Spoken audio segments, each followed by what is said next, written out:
Hello, dear friends. Myself, Dr. Kanchan Drukkar. I am consultant at Oasis Fertility, Wakad, Pune. So, in today's video, we are going to talk about fertility enhancing surgeries. So, what are those surgeries that are carried out during your fertility treatment or during your IVF journey, you may say?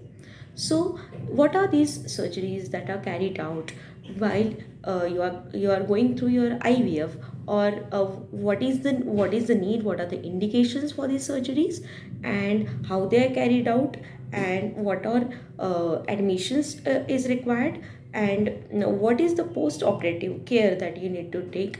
Is we are going to speak in this video in short.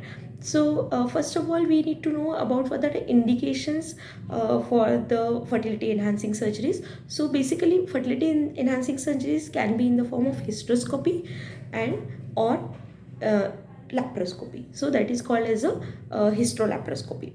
So, what is hysteroscopy? In this, hysteroscopy is can be done as a diagnostic procedure or can be done as an operative procedure. So, in hysteroscopy, we introduce the hysteroscope. So it can be an office hysteroscope or the operative hysteroscope. Generally it is done under anesthesia, and for the diagnostic hysteroscopy, the diagnostic port is introduced, or for the operative port is also added, and the operative hysteroscopy is planned. So first, anticipation of what all the problems can be there, like what are the findings on ultrasonography, what are the findings on previous scan reports or 3D imaging that needs to be considered, or what is the procedure that is going to be undertaken while we are conducting or while the patient is advised hysteroscopy, that needs to be checked. So what are the conditions where we advise hysteroscopy in the patients with infertility or the patients who are going through their IVF journey? So that there can be a reason like congenital problems, congenital abnormalities, like in your 3D scan there can be some congenital problem. Most commonly septed uterus is the problem.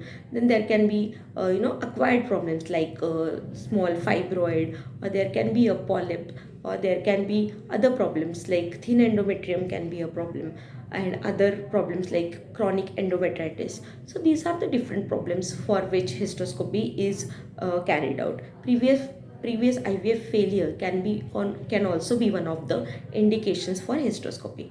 Now, what are the preoperative uh, uh, things that we need to see in the patient with hysteroscopy? So, it is done under anesthesia. So, patient needs to be NBM, that is nail by mouth, okay, for at least for 8 hours. Then we generally do hysteroscopy in the post-menstrual phase, but it can be done in the luteal phase, but most commonly it is done in the post-menstrual phase, that is immediately after your menstrual cycle. Then patient needs to be nail by mouth, that I already talked of. Then patient is asked to come prior, 2 hours before the surgery is planned, and some pre-medications are given like antiemetics and some antibiotic. Single dose of intravenous antibiotics is given. After that, we pose the patient for hysteroscopy. So hysteroscopy is generally a short procedure.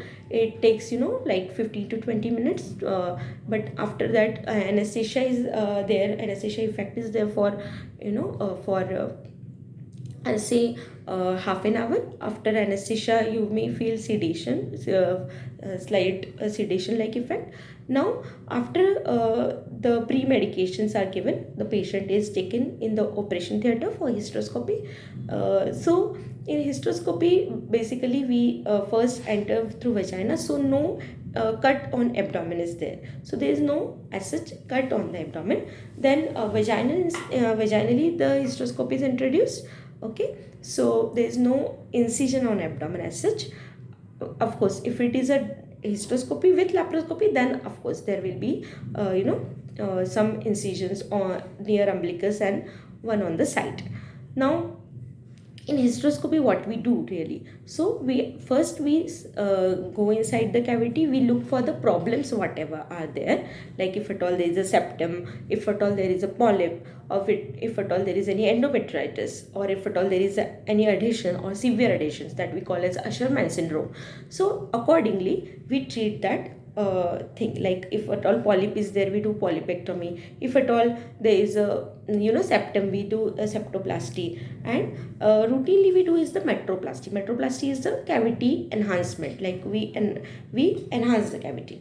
Then we can do for the thin endometrium, we do is the subendometrial PRP, that is PRP is injected in the subendometrial.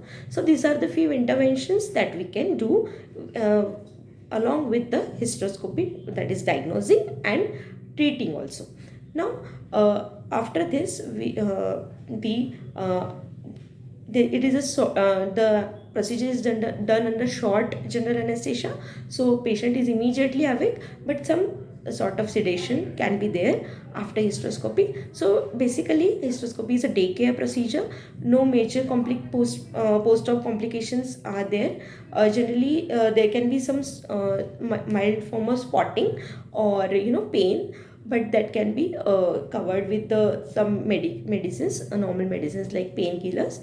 So this is about the hysteroscopy. And post-operative whatever the medicines are given, like antibiotics and hormone medicines that are given by your fertility consultant, that needs to be taken properly, because your further plan of action depends upon those treatment or those medicines that have been prescribed to you. So that you need to understand properly before leaving for home, and needs to be taken very very properly. So this is a short about the fertility enhancing surgery, hysteroscopy. Other surgeries that are carried out in the fertility enhancing surgeries, that we will talk in the next video.